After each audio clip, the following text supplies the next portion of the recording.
ಮುಖ್ಯ ಕಾರ್ಯದರ್ಶಿ ಡಾಕ್ಟರ್ ಶಾಲಿನಿ ರಜನೀಶ್ ಅವರಿಂದ ಮೊಬೈಲ್ ಮೂಲಕ ಸ್ವಯಂ ಗಣತಿ ದಾಖಲಾತಿ. ಬೆಂಗಳೂರು ಏಪ್ರಿಲ್ 1 ಕೇಂದ್ರ ಸರ್ಕಾರ ಹಮ್ಮಿಕೊಂಡಿರುವ ಜನಗಣತಿ 2027ರ ಅಂಗವಾಗಿ ಸ್ವಯಂ ಗಣತಿ ವ್ಯವಸ್ಥೆ ಪರಿಚಯಿಸಿದ್ದು, ಇಂದು ಬುಧವಾರ ಸರ್ಕಾರದ ಮುಖ್ಯ ಕಾರ್ಯದರ್ಶಿ ಡಾಕ್ಟರ್ ಶಾಲಿನಿ ರಜನೀಶ್ ಅವರು ತಮ್ಮ ಮೊಬೈಲ್ ಮೂಲಕ ಸ್ವಯಂ ಗಣತಿ ದಾಖಲಾತಿ ಪೂರ್ಣಗೊಳಿಸಿದರು. 2026ರ ಏಪ್ರಿಲ್ 1ರಿಂದ 15ರವರೆಗೆ ಎಲ್ಲ ನಾಗರಿಕರು ಅಧಿಕೃತ ಪೋರ್ಟಲ್ se.census.gov.in ಮೂಲಕ ತಮ್ಮ ಮಾಹಿತಿಯನ್ನು ಆನ್ಲೈನ್ನಲ್ಲಿ ದಾಖಲಿಸಿಕೊಳ್ಳಬೇಕೆಂದು ಅವರು ತಿಳಿಸಿದರು. ನಮ್ಮ ಜನಗಣತಿ ನಮ್ಮ ಅಭಿವೃದ್ಧಿ ಎಂಬ ಧ್ಯೇಯ ವಾಕ್ಯದೊಂದಿಗೆ ಸರ್ಕಾರ ಜನಗಣತಿ 2027 ಹಮ್ಮಿಕೊಂಡಿದ್ದು, ಇದರ ಅಂಗವಾಗಿ ಸರ್ಕಾರ ಸ್ವಯಂ ಗಣತಿ ವ್ಯವಸ್ಥೆಯನ್ನು ಪರಿಚಯಿಸಿದೆ. ಈ ಪ್ರಕ್ರಿಯೆ ಸರಳ ಮತ್ತು ಸುರಕ್ಷಿತವಾಗಿದೆ ಎಂದರು.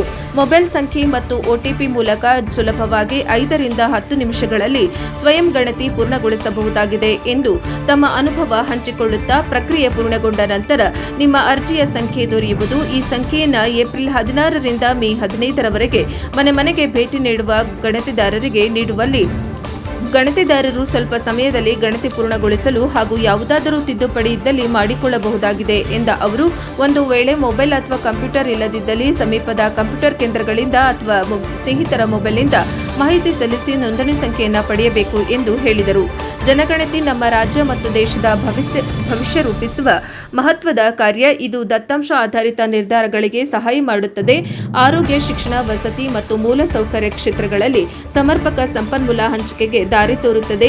ನಿಮ್ಮ ಭಾಗವಹಿಸುವಿಕೆ ಅತ್ಯಂತ ಮುಖ್ಯ. ಇದು ಕೇವಲ ಕರ್ತವ್ಯವಲ್ಲ, ಕರ್ನಾಟಕದ ಅಭಿವೃದ್ಧಿಗೆ ನಿಮ್ಮ ಕೊಡುಗೆಯಾಗಿದೆ. ಇಂದು ನೀಡುವ ನಿಖರ ಮಾಹಿತಿ ನಾಳೆಯ ಉತ್ತಮ ನೀತಿಗಳು ಮತ್ತು ಸೇವೆಗಳಿಗೆ ಆಧಾರವಾಗುತ್ತದೆ. ಜನಗಣತಿಯಿಂದ ಯಾರು ಬಿಟ್ಟು ಹೋಗದಂತೆ ಸರ್ಕಾರ ಮುತುವರ್ಜಿ ವಹಿಸಿದೆ. ನಿಗದಿತ ಅವಧಿಯಲ್ಲಿ ಸ್ವಯಂ ಗಣತಿಯನ್ನ ಪೂರ್ಣಗೊಳಿಸಿ ಜನಗಣತಿ 2027ನ ಯಶಸ್ವಿಗೊಳಿಸಲು ನಾವು ಎಲ್ಲರೂ ಕೈಜೋಡಿಸೋಣ ಎಂದು ನಾಗರಿಕರಲ್ಲಿ ಮನವಿ ಮಾಡಿದ್ದಾರೆ. ಇದೇ ವೇಳೆ ಜನಗಣತಿ ನಿರ್ದೇಶಕ ರಾಮಚಂದ್ರನ್ ಅವರು ಮುಖ್ಯ ಕಾರ್ಯದರ್ಶಿಗಳಿಗೆ ಸ್ವಯಂ ಗಣತಿ ವ್ಯವಸ್ಥೆಯ ಬಗ್ಗೆ ವಿವರವಾದ ಮಾಹಿತಿ ವಿತರಿಸಿದರು.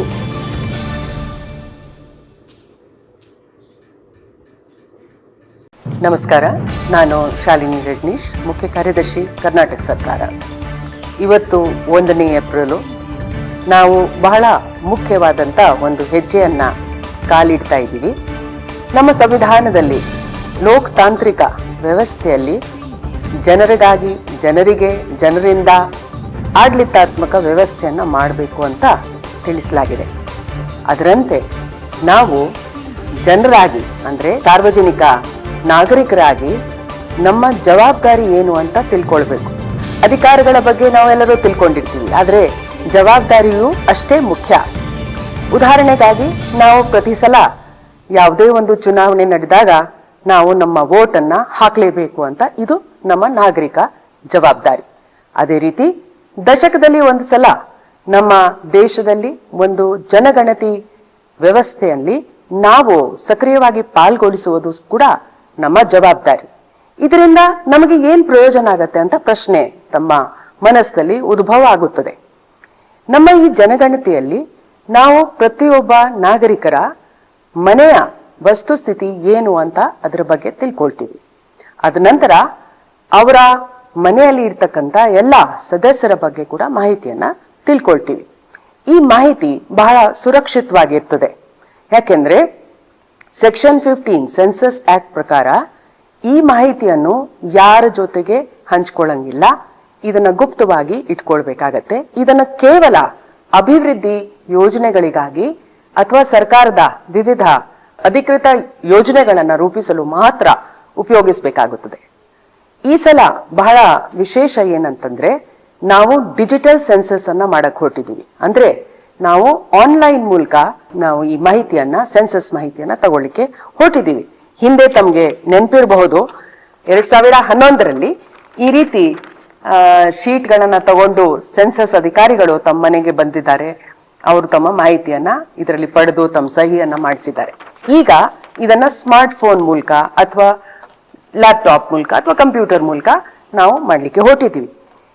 ನಮ್ಮ ಈ ಕಾರ್ಯಕ್ರಮದ ಅಡಿಯಲ್ಲಿ ವಿಶೇಷ ಒಂದು ಘಟ ಏನಂತಾರೆ, ಏಪ್ರಿಲ್ 1ರಿಂದ 15ವರೆಗೂ, ಅಂದ್ರೆ 15 ದಿವಸದಲ್ಲಿ ನಮ್ಮ ನಾಗರಿಕರಿಗೆ ಸೆಲ್ಫ್ ಡೆಕ್ಲರೇಷನ್ ಅನ್ನ ಒಂದು ವ್ಯವಸ್ಥೆಯನ್ನ ಮಾಡಲಾಗಿದೆ. ಇದರಲ್ಲಿ ನಾವು ನಮ್ಮದೇ ಸ್ಮಾರ್ಟ್ ಫೋನ್ ಅನ್ನ, ಲ್ಯಾಪ್ಟಾಪ್ ಅನ್ನ, ಕಂಪ್ಯೂಟರ್ ಅನ್ನ ಉಪಯೋಗಿಸಿಕೊಂಡು se.census.gov.in ಈ ವೆಬ್ಸೈಟ್ಗೆ ಹೋಗ್ಬಿಟ್ಟು ಕರ್ನಾಟಕ ಸೆಲೆಕ್ಟ್ ಮಾಡಿ ನಮ್ಮ ಮನೆಯ ಅಡ್ರೆಸ್ ಅನ್ನ ಕೊಟ್ಟು ಆ ಮನೆಯ ವಸ್ತುಸ್ಥಿತಿಯ ಬಗ್ಗೆ ವಿವರಣೆಗಳನ್ನ ನೀಡಬೇಕಾಗತ್ತೆ. ಉದಾಹರಣೆಗಾಗಿ ನಮ್ಮ ಮನೆ ಕಚ್ಚಾ ಮನೆನಾ, ಪಕ್ಕ ಮನೆನಾ, ನಮ್ಮ ಮನೆಯಲ್ಲಿ UGT ಇದೆಯಾ ಇಲ್ಲ, ಎಲೆಕ್ಟ್ರಿಸಿಟಿ ಇದೆಯಾ, LPG ಇದೆಯಾ, ಇದರಿಂದ ಸರ್ಕಾರಕ್ಕೆ ಗೊತ್ತಾಗ್ತದೆ ಗ್ರಾಮೀಣ ಭಾಗದಲ್ಲಿ ಅಥವಾ ನಗರ ಪ್ರದೇಶದಲ್ಲಿ ಎಲ್ಲಿ ಏನು ಕೊರತೆ ಇದೆ, ಎಷ್ಟು ಜನ ಪಕ್ಕ ಮನೆ ರಹಿತರಾಗಿದ್ದಾರೆ ಅಥವಾ ಬೇರೆ ಬೇರೆ ಸವಲತ್ತುಗಳಿಂದ ರಹಿತರಾಗಿದ್ದಾರೆ. ಅದರಂತೆ ವಿವಿಧ ಯೋಜನೆಗಳನ್ನ ರೂಪಿಸಲು ಸಾಧ್ಯವಾಗುತ್ತದೆ. ಸೆಲ್ಫ್ ಸರ್ಟಿಫಿಕೇಶನ್ ನ ಇವತ್ತು ನಾನು ಸೆನ್ಸಸ್ ಅಧಿಕಾರಿಗಳೊಂದಿಗೆ ಸ್ವತಃ ನನ್ನ ಮೊಬೈಲ್ ಫೋನ್ ನಲ್ಲಿ ಮಾಡಿದ್ದೀನಿ ಮತ್ತು ಕೇವಲ 5 ನಿಮಿಷದಲ್ಲಿ ಈ ಮಾಹಿತಿಯನ್ನ ತುಂಬಿಸಿ ಸರ್ಟಿಫಿಕೇಟ್ ಅನ್ನ ಪಡೆದಿದ್ದೀನಿ. ಸರ್ಕಾರ, ನಮ್ಮ ರಾಜ್ಯ ಯಾವಾಗ್ಲೂ ಮುಂಚೂಣಿಯಲ್ಲಿ ಇರ್ತದೆ, ಪ್ರಗತಿಯಲ್ಲಿ ಪ್ರಥಮ ಸ್ಥಾನವನ್ನು ಹೊಂದಿರೋದು. IT-ಯಲ್ಲಿ ವಿಶೇಷವಾಗಿ ನಾವು ಅತಿ ಹೆಚ್ಚು ಜಾಗರೂಕರು ಆಗಿದ್ದೀವಿ. ನಮ್ಗೆ ಇಂಟರ್ನೆಟ್ ಮತ್ತೆ ಮೊಬೈಲ್ ಫೋನ್ಸ್ ಆಕ್ಸೆಸ್ ಇದೆ. ಅದರಿಂದ ನಾಗರಿಕರಿಗೆ ಇದು ಬಹಳ ಸುಲಭವಾಗಿ ತಮ್ಮ ಅನುಕೂಲತೆ ಪ್ರಕಾರ ಯಾವತ್ತಾದ್ರೂ 10 ನಿಮಿಷವನ್ನ ತೆಗೆದು ಇದನ್ನ ಸೆಲ್ಫ್ ಸರ್ಟಿಫಿಕೇಶನ್ ಮಾಡಿದ್ರೆ ತಾವು ಈ ಒಂದು ಪ್ರಗತಿಶೀಲ ಕಾರ್ಯಕ್ರಮದಲ್ಲಿ ತಮ್ಮ ಕೊಡುಗೆಯನ್ನ ನೀಡಿ ಒಂದು ಹೆಮ್ಮೆಯನ್ನ ಪಡೆಯುತ್ತೀರಿ ಅಂತ ನಾನು ಭಾವಿಸುತ್ತೀನಿ. 15 ಏಪ್ರಿಲ್ ಒಳಗೆ ಈ ಸೆಲ್ಫ್ ಎನ್ಯೂಮರೇಷನ್ ಅನ್ನ ಮುಗಿದ ನಂತರ 16 ಏಪ್ರಿಲ್ ಇಂದ 15 ಮೇವರೆಗೂ ಗಣತಿದಾರರು ತಮ್ಮ ಮನೆ ಬಾಗಿಲಿಗೆ ಬರ್ತಾರೆ. ತಾವು ಈ ರಿಜಿಸ್ಟರ್ಡ್ ನಂಬರ್ ಅನ್ನ ಸೇವ್ ಮಾಡ್ಕೊಂಡಿಡ್ಬೇಕು. ಆ ನಂಬರ್ ಅನ್ನ ಅವರಿಗೆ ಹೇಳಿದ್ರೆ ಅದು ಒಂದ್ಸಲ ಅವರು ಚೆಕ್ ಮಾಡ್ತಾರೆ. ನಿಜವಾಗಿ ತಾವು ಹಾಕಿರೋದು ಮಾಹಿತಿಯಲ್ಲಿ ಏನಾದ್ರೂ ಬದಲಾವಣೆಗಳು ಅಥವಾ ಏನಾದ್ರೂ ತಿದ್ದುಪಡಿಗಳನ್ನ ಮಾಡೋದಾದ್ರೆ ಅವರು ಅದನ್ನ ಮಾಡ್ತಾರೆ ಮತ್ತು ಒಂದು ಸರ್ಟಿಫಿಕೇಶನ್ ಅನ್ನ ಅವರು ಮಾಡ್ಕೊಳ್ತಾರೆ. ಈ ಎಲ್ಲಾ ಕಾರ್ಯಕ್ರಮದಲ್ಲಿ ತಾವು ಯಶಸ್ವಿಯಾಗಿ ಪಾಲ್ಗೊಳಿಸಬೇಕು ಅಂತ ಈ ಮೂಲಕ ಕೋರುತ್ತೆ. ಈ ಜನಗಣತಿಯ ಮಾಹಿತಿಯನ್ನ ನಾವು ಡಿಜಿಟಲ್ ಮಾಧ್ಯಮ ಮೂಲಕ ತಗೊಳ್ತಾ ಇರೋದ್ರಿಂದ ನಾಗರಿಕರ ಸುರಕ್ಷತೆಗಾಗಿ ನಮ್ಮ ಅಧಿನಿಯಮ digital personal data protection act 2023 section 8 ಅದರ ಪ್ರಕಾರ ಈ ಮಾಹಿತಿಯನ್ನ ಯಾರು ಯಾರಿಗೆ ಹಂಚ್ಕೊಳ್ಳಂಗಿಲ್ಲ. ಒಂದು ವೇಳೆ ಹಂಚ್ಕೊಳ್ಬೇಕಾದ್ರೆ ಸದರಿ ನಾಗರಿಕರ ಅನುಮತಿ ಅತಿ ಅಗತ್ಯವಿರುತ್ತದೆ. ಆದುದರಿಂದ ಸರ್ಕಾರ ತಮ್ಮ ಪರ್ಸನಲ್ ಮಾಹಿತಿಯನ್ನ ಸುರಕ್ಷಿತವಾಗಿ ಇಟ್ಕೊಂಡು ಕೇವಲ ಅಭಿವೃದ್ಧಿಗಾಗಿ ಉಪಯೋಗಿಸಲು ಉದ್ದೇಶಿಸಿದೆ. ನಮ್ಮ ರಾಜ್ಯದ ಮಾದರಿಯನ್ನ ಬೇರೆ ಎಲ್ಲರೂ ಅನುಸರಿಸಲಿ ಅಂತ ಭಾವಿಸುತ್ತಾ ಬನ್ನಿ ನಮ್ಮ ಜನಗಣತಿ ನಮ್ಮ ಅಭಿವೃದ್ಧಿ ಈ ಒಂದು ಯೋಜನೆಯಲ್ಲಿ ಎಲ್ಲರೂ ಭಾಗವಹಿಸೋಣ. ಒಂದು ವೇಳೆ ನಿಮ್ಮ ಹತ್ರ ಸ್ವಂತ ಮೊಬೈಲ್ ಫೋನ್, ಸ್ಮಾರ್ಟ್ ಫೋನ್ ಇಲ್ಲ ಅಥವಾ ಕಂಪ್ಯೂಟರ್ ಇಲ್ಲ ಅಂತಂದ್ರೆ ನೀವು ನಮ್ಮ ರಾಜ್ಯದ ಸುಮಾರು ಸೇವಾ ಕೇಂದ್ರಗಳಲ್ಲಿ, IT ಸೇವಾ ಕೇಂದ್ರಗಳು, ಸೇವಾ Sindhu, citizen service centre, Bapuji ಕೇಂದ್ರ ಮುಂತಾದ ಕೇಂದ್ರಗಳಲ್ಲಿ ಅಥವಾ ಸೈಬರ್ ಕ್ಯಾಫೇಸ್ಗಳಲ್ಲಿ ಹೋಗಿ ನಿಮ್ಮ ಮೊಬೈಲ್ ಸಂಖ್ಯೆಯನ್ನ ಕೊಟ್ಟು ಆ ಡಿವೈಸ್ ಮೂಲಕ ನಿಮ್ಮ ಸ್ವಗಣತಿಯನ್ನ ಪೂರ್ಣಗೊಳಿಸಬಹುದು. ಅದರಿಂದ ನಾವು ಇಂಟೈರ್ ಈ ಪ್ರಾಸೆಸ್ ಅನ್ನ ಇನ್ಕ್ಲೂಸಿವ್ ಆಗಿ ಮಾಡಬಹುದು. ನಾವು ಯಾರನ್ನ ಹಿಂದೆ ಬಿಟ್ಟು ಹೋಗದಂತೆ ಮಾಡ್ಕೊಳ್ಬೇಕು ಅಂತ ನಮ್ಮ ಎಲ್ಲರ ಜವಾಬ್ದಾರಿ. ಧನ್ಯವಾದಗಳು. A very good morning to you. I am Shalini Rajneesh, Chief Secretary, Government of Karnataka. Today, April 1st, 2026, we are going to start a very important initiative, which is the digital census of the country. We all know that our constitution provides for a democratic setup which is by the people, for the people and of the people. You may ask a question, what is it that a common man has a role to play in governance? Well, while the constitution provides you the rights under the governance, it also lists out the duties of a common citizen. Don't you all use your rights and duty while voting for every election? Similarly, every decade, Government of India conducts a census of all the people of the country. It includes the states, the districts, the taluks and the villages, urban, rural, all.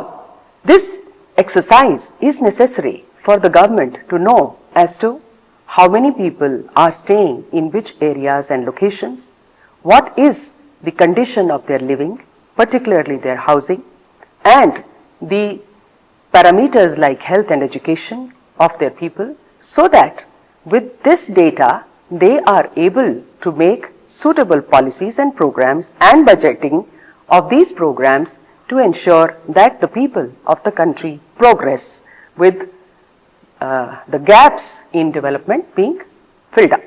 I am happy to inform you that the government protects the data, the information given by any common citizen to this census activity through the Census Act as well as the Digital Personal Data Protection Act of 2023.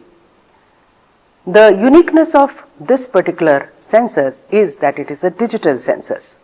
And also another unique feature of this activity is that the government has given a provision of self-enumeration to all the citizens, hereby empowering you to give your details on your own directly to the digital platform.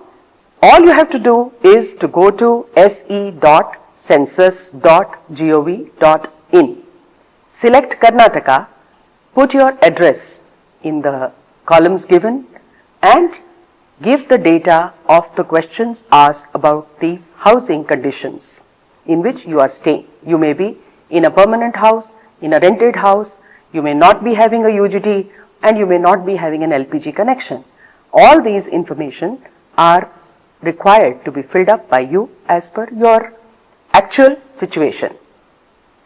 On 16th of April onwards till 15th of May, the enumerators will visit your house and certify and validate this information that you have filled up. If there are any changes to be made, the same will be corrected and finalized. With this, I am sure Government of Karnataka, Government of India and all the citizens will join hands to make this a success. Karnataka has been a model for various developmental programs. We are always in the forefront as far as IT and use of internet is concerned. All our citizens are mobile and IT savvy. So I'm sure it will not take more than 5 to 10 minutes for you to fill up this information through your mobile, and I have just done it. I'm sure you will also make use of this opportunity over the next 15 days as per your convenience and fill up these details to be a part of the progress of the country as a whole. Let us be proud to be part of this census activity. Our census, our development. That is the slogan with which we should be not only participating ourselves but inspiring all our dear and near ones to be part of the process. Thank you once again in advance for your necessary cooperation. After you have filled up your form on your mobile number or your laptop, please save the self-enumeration ID. This will be required when the enumerators come to your house for validation. In case you neither have a smartphone, nor a laptop, nor a computer, then there are several citizen service centers, Seva Sindhu centers, and in the villages, Bapuji Kendras, and so many cyber cafes. Your colleagues may have smartphone. Please do make use of these devices and fill up your form. Thank you. प्रिय कर्नाटक वासियों, जनगणना 2027 हमारे राष्ट्र के विकास पथ का एक महत्वपूर्ण चरण है। यह केवल जनसंख्या की जनगणना का कार्य नहीं, बल्कि भारत के सामाजिक, आर्थिक और सांस्कृतिक स्वरूप को समझने का एक सशक्त माध्यम है। इस बार की जनगणना में स्वगणना की सुविधा प्रदान की गई है, जो नागरिकों की सक्रिय भागीदारी और डिजिटल भारत के सशक्त स्वरूप का प्रतीक है। मैं कर्नाटक के सभी नागरिकों से आग्रह करता हूं कि वे इस ऐतिहासिक प्रक्रिया में बढ़ चढ़कर भाग लें। स्व गणना के माध्यम से आप स्वयं अपनी और अपने परिवार की जानकारी सुरक्षित, सरल और सटीक रूप से दर्ज कर सकते हैं। इससे समय की बचत होगी और आंकड़ों की शुद्धता, पारदर्शिता भी सुनिश्चित होगी। जनगणना के आंकड़े सरकार को शिक्षा, स्वास्थ्य, आवास, रोजगार और आधारभूत सुविधाओं की बेहतर योजना बनाने में सहायता करते हैं। अतः प्रत्येक नागरिक का यह कर्तव्य है कि वह सही और पूर्ण जानकारी ac.census.gov.in में प्रदान करें। मैं विशेष रूप से युवाओं, नागरिकों और सामाजिक संगठनों से अपील करता हूं कि वे इस अभियान में सहयोग प्रदान करें और डिजिटल माध्यमों के उपयोग में दूसरों की सहायता करें ताकि कोई भी नागरिक इस प्रक्रिया से वंचित न रहे। कर्नाटक सदैव प्रगति, नवाचार और जन भागीदारी का अग्रदूत रहा है। मुझे पूर्ण विश्वास है कि आप सभी इस राष्ट्रीय कर्तव्य को पूरी निष्ठा और जिम्मेदारी के साथ निभाएंगे। आइए हम सब मिलकर जनगणना 2027 को सफल बनाएं और एक सशक्त, समावेशी एवं विकसित भारत के निर्माण में अपना योगदान दें। जय हिंद, जय कर्नाटक। ಆತ್ಮೀಯ ನಾಡಬಾಂಧವರೇ, ಜನಗಣತಿ ನಮ್ಮ ರಾಜ್ಯ ಮತ್ತು ದೇಶದ ಭವಿಷ್ಯ ರೂಪಿಸುವ ಮಹತ್ವದ ಕಾರ್ಯ. ಇದು ದತ್ತಾಂಶ ಆಧಾರಿತ ನಿರ್ಧಾರಗಳಿಗೆ ಸಹಾಯ ಮಾಡುತ್ತದೆ. ಆರೋಗ್ಯ, ಶಿಕ್ಷಣ, ವಸತಿ ಮತ್ತು ಮೂಲಸೌಕರ್ಯ ಕ್ಷೇತ್ರಗಳಲ್ಲಿ ಸಂಪನ್ಮೂಲದ ಸಮರ್ಪಕ ಹಂಚಿಕೆಗೆ ದಾರಿ ತೋರುತ್ತದೆ. ಜನಗಣತಿ 2027ರ ಅಂಗವಾಗಿ ನಾವು ಸ್ವಯಂ ಗಣತಿ ವ್ಯವಸ್ಥೆಯನ್ನು ಪರಿಚಯಿಸಿದ್ದೇವೆ. 2026 ಏಪ್ರಿಲ್ 1ರಿಂದ 15ರವರೆಗೆ ಪ್ರತಿ ಕುಟುಂಬವು ತಮ್ಮ ಮಾಹಿತಿಯನ್ನು SC.census.gov.in ಆನ್ಲೈನ್ನಲ್ಲಿ ಭರ್ತಿ ಮಾಡಬಹುದು. ಈ ಪ್ರಕ್ರಿಯೆ ಸರಳ ಮತ್ತು ಸುರಕ್ಷಿತವಾಗಿದೆ. ಮೊಬೈಲ್ ಫೋನ್ ಸಂಖ್ಯೆ ಮತ್ತು OTP ಮೂಲಕ ಸುಲಭವಾಗಿ ಈ ಪ್ರಕ್ರಿಯೆ ಪೂರ್ಣಗೊಳಿಸಬಹುದು. ಇದರಲ್ಲಿ ನಿಮ್ಮ ಭಾಗವಹಿಸುವಿಕೆ ಅತ್ಯಂತ ಮುಖ್ಯ. ಇದು ಕೇವಲ ಕರ್ತವ್ಯವಲ್ಲ, ಕರ್ನಾಟಕದ ಅಭಿವೃದ್ಧಿಗೆ ನಿಮ್ಮ ಕೊಡುಗೆ. ಇಂದು ನೀವು ನೀಡುವ ನಿಖರ ಮಾಹಿತಿ ನಾಳೆಯ ಉತ್ತಮ ನೀತಿಗಳು, ಸೇವೆಗಳಿಗೆ ಮತ್ತು ಅಭಿವೃದ್ಧಿ ಕಾರ್ಯಕ್ರಮಗಳನ್ನು ರೂಪಿಸಲು ಆಧಾರವಾಗುತ್ತದೆ. 2026 ಏಪ್ರಿಲ್ 16ರಿಂದ ಮೇ 15ರವರೆಗೆ ಗಣತಿದಾರರು ಮನೆ ಮನೆಗೆ ಭೇಟಿ ನೀಡಿ ಮಾಹಿತಿ ಸಂಗ್ರಹಿಸುತ್ತಾರೆ. ಈ ಗಣತಿಯಲ್ಲಿ ಯಾರೂ ಬಿಟ್ಟು ಹೋಗದಂತೆ ನಾವು ಖಚಿತಪಡಿಸುತ್ತೇವೆ. ಆದ್ದರಿಂದ ನಿಗದಿತ ಅವಧಿಯಲ್ಲಿ ಸ್ವಯಂ ಗಣತಿಯನ್ನು ಪೂರ್ಣಗೊಳಿಸಿ ಜನಗಣತಿ 2027 ಯಶಸ್ವಿಗೊಳಿಸಲು ನಾವು ಎಲ್ಲರೂ ಕೈ ಜೋಡಿಸೋಣ. ಧನ್ಯವಾದಗಳು. ಜೈ ಹಿಂದ್, ಜೈ ಕರ್ನಾಟಕ, ಜೈ ಸಂವಿಧಾನ.